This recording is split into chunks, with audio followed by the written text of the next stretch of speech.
السلام علیکم ورحمۃ اللہ۔ جی میرے پیارے بھائیوں اور میری معززات ماؤں، بہنوں اور بیٹیوں، بلوغ المرام ترجمہ اور تشریح کے بعد آج سے اللہ وحدہ لا شریک کے فضل و کرم سے ہم شروع کر رہے ہیں قرآن پاک آیات کا ترجمہ اور مختصر تفسیر۔ اور اس سے پہلے الحمدللہ بلوغ المرام مکمل کی مکمل ترجمہ و تشریح بیان کر چکا ہوں، جو کہ الحمدللہ میرے پاس مکمل لیپ ٹاپ میں موجود ہے، اور تقریباً مکمل کی مکمل بلوغ المرام واٹس ایپ پر بھی اپلوڈ ہو چکی، اور بہت کچھ یوٹیوب پر بھی۔ اور اب قرآن پاک کی آیات کا ترجمہ اور مختصر تفسیر۔ اللہ سبحانہ و تعالی سے یہ دعا ہے، اللہ وحدہ لا شریک ہمیں نفع دینے والا علم عطا فرمائے،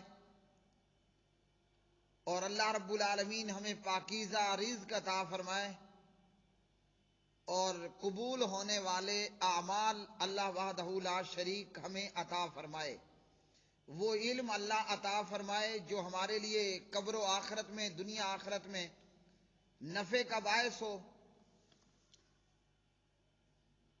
اور قرآن پاک کا یہ ترجمہ اور تفسیر میں اپنی پوری کوشش کے ساتھ ترجمہ تفسیر بیان کروں گا۔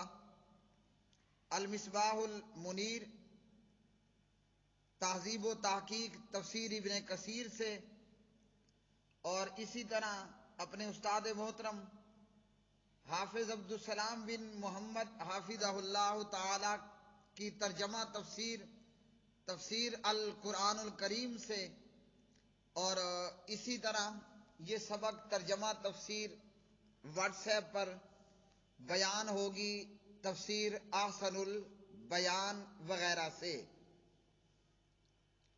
اللہ وحدہ لا شریک صحیح معنوں میں بیان کرنے کی توفیق عطا فرمائے، اور اللہ رب العالمین عمل پیرا ہونے کی توفیق عطا فرمائے۔ قرآن پاک کے تعلق سے اللہ رب العالمین فرماتے ہیں، اعوذ باللہ من الشیطان الرجیم، یا ایھا الناس قد جاءکم برہان من ربکم وَأَنزَلْنَا إِلَيْكُمْ نُورًا مُبِينًا۔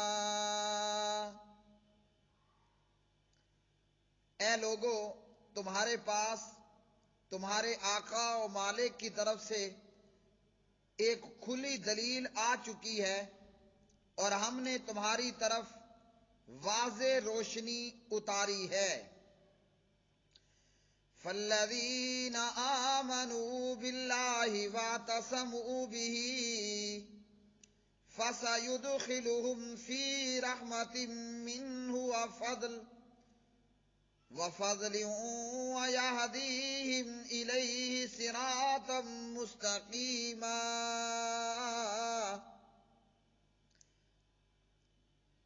سو جو لوگ اللہ پر ایمان لائے اور اس برہان اور نور کو مضبوطی سے پکڑ لیا، اللہ تعالی انہیں اپنی رحمت سے سرفراز فرمائے گا اور اپنے فضل سے نوازے گا، اور انہیں اپنی طرف پہنچنے کی سیدھی راہ پر چلائے گا۔ یہ نور، یہ برہان کیا ہے؟ یہ اللہ کا قرآن ہے۔ ہمیں چاہیے کہ ہم زیادہ سے زیادہ وقت نکال کر اللہ کی کتاب کو، اللہ کے نور کو، اللہ کی طرف سے آنے والے اس برہان کو سمجھیں۔ تلاوت قرآن کے آداب میں سب سے پہلی بات، پہلا ادب، تلاوت کے آغاز میں اعوذ باللہ من الشیطان الرجیم پڑھنا۔ فَإِذَا قَرَأْتَ الْقُرْآنَ فَاسْتَعِذْ بِاللَّهِ مِنَ الشَّيْطَانِ الرَّجِيمِ۔ فرمایا پھر جب آپ قرآن پڑھنے لگیں تو شیطان مردود سے اللہ کی پناہ مانگ لیا کریں، یعنی اعوذ باللہ من الشیطان الرجیم پڑھنا۔ میں اللہ تعالی کی پناہ پکڑتا ہوں شیطان مردود سے۔ قرآن پاک چاہے نماز میں پڑھا جائے چاہے نماز کے علاوہ، ابتدا میں اعوذ باللہ من الشیطان الرجیم پڑھنا ہے۔ ابو سعید خدری رضی اللہ عنہ راوی ہیں، نبی علیہ الصلاۃ والسلام جب رات کو قیام فرماتے، نماز شروع کرتے تو قرات سے پہلے اعوذ باللہ من الشیطان الرجیم من ہمزہ ونفخہ ونفثہ پڑھتے۔ میں اللہ کی پناہ لیتا ہوں جو سننے والا اور جاننے والا ہے، شیطان مردود سے، یعنی اس کے وسوسوں سے اور اس کی پھونک سے اور جادو سے۔ سنن ابی داود حدیث نمبر 775، جامع ترمذی حدیث نمبر 242۔ اعوذ باللہ من الشیطان الرجیم کے حوالے سے ابی بن کعب رضی اللہ عنہ راوی ہیں، دو آدمی نبی صلی اللہ علیہ وسلم کے پاس آپ کے سامنے جگڑ رہے تھے۔ غصے کے باعث ایک بندے کی ناک سرخ ہو گئی، یعنی شدید غصہ۔ نبی علیہ السلام نے فرمایا انی لأعلم شیئا لو قالہ لذهب عنہ ما یجد۔